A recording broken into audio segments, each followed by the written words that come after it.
Have you got time for a cup of coffee? Perhaps just enough time for an espresso shot.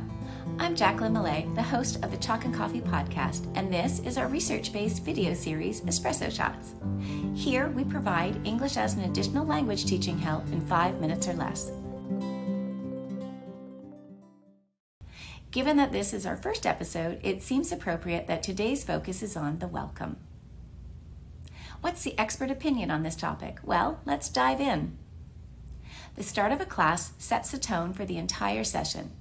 Greeting students at the door is more than just a formality. In fact, it's a powerful tool. Research by Cook and others back in 2018 noted that this simple action fosters a positive atmosphere, boosts engagement, and reduces disruptive behavior. Taking a moment to welcome students makes them feel valued and nurtures their sense of belonging. This provides crucial social and emotional support that enhances your students' learning experience. According to studies out of Oklahoma State University in 2011 and by Cook, saying hello and using a student's name followed up with a short positive interaction that communicated expectations led to a significant increase in academic engagement and a notable decrease in disruptive behavior. In fact, it significantly increased on-task behavior within the first 10 minutes of class, potentially adding an extra hour of engagement over the course of a 5-hour instructional time period. Not insignificant. But why does it work so effectively? When you greet your students, you're modeling behaviors that you expect not only in the classroom, but in the world outside the 4 walls of your school.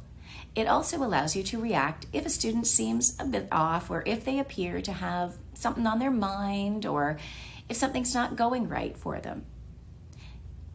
How can we implement it in our ESL classrooms when some of us travel from class to class with minutes to spare? I spoke with some teachers who have successfully implemented different versions of this welcome. Primary ESL teachers often arrive in a classroom already filled with students. Some teachers have prepared slides for the smartboard and they display them quickly, and this creates a clear signal of activity change, and it helps promote smooth transitions for the littles. These slides might include agendas for the day, learning objectives, and timers to keep the kids on track. They can also include a bell ringer activity that the students are taught to begin at the bell. We have some of these goodies in the notes below that you can use and edit to suit your classroom needs tomorrow if you need. If you happen to have your own room and students come to you, you might position yourself at the door and greet students in one of these 5 ways. 1. Say their name. Whether you use their name or a nickname, calling someone by their name creates an immediate connection with them. 2. Ask a question.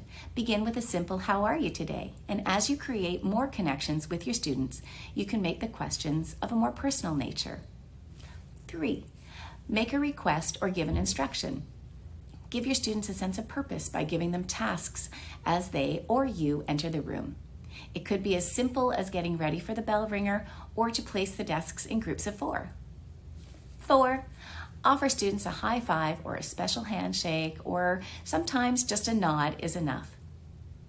5. Have a password that students need to say to enter the classroom. A question about a topic from the previous class works really well.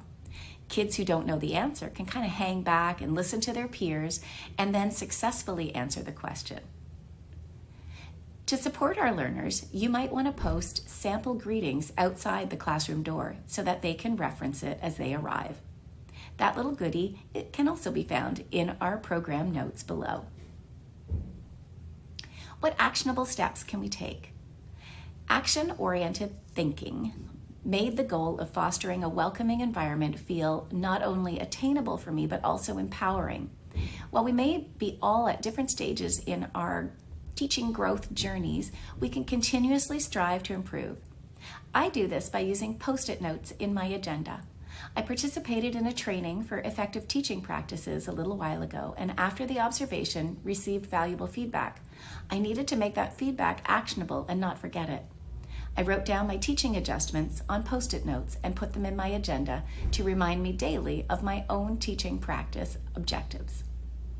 Mine were about increasing my wait time after a question was asked, but yours can be about trying out and making a habit of different welcome routines and greetings.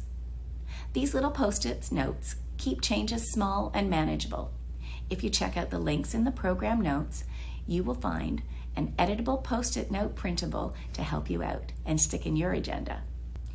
You also want to bring this change directly to your students. They need to practice what we want them to do. In the notes below, you'll find a link of a bingo game that gets your littles or bigs practicing different kinds of verbal greetings. So there you have it, a glimpse into the transformational power of a simple welcome. If it piques your interest, I encourage you to explore what other educators in your school are doing. We're all on unique educational journeys, and learning from each other's experiences can be incredibly valuable. So I leave you with a question. Can we do better? Is there an evolution unfolding in classroom routines? And if so, what might it look like in yours? For further exploration, check out the links provided for additional resources below.